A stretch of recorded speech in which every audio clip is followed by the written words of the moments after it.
Maayong hapon, anyan ang Butuan On News Update sa Butuan City Public Information Office. Opisyal lang nanumpa ang mga miyembro sa local accredited well-informed guides, usa ka organisasyon sa mga tour guides nga magpakusog sa turismo sa Butuan.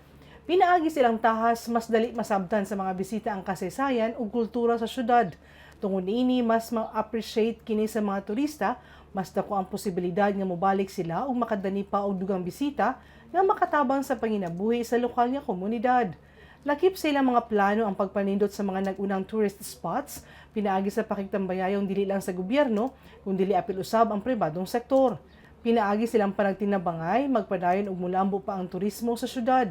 Gipakusgan usab sa lawig ang ilang koordinasyon uban sa lain-laing ahensya sama sa National Museum, City Government of Butuan, pinaagi sa City Tourism and Cultural Affairs Department ug Department of Tourism Caraga aron masiguro ang kalidad nga serbisyo ug mas lawom nga kasayuran nga maghatag sa mga bisita.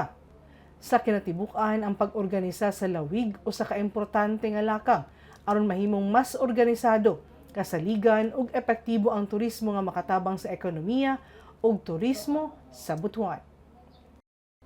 O makatong update ni adlaw alang sa mga updates, follow the like ang official Facebook page, Instagram ug subscribe sa YouTube channel sa Butuan City Public Information Office. Ako si Charmaine Awitan. Daghang salamat ug dalaygon ang Dios.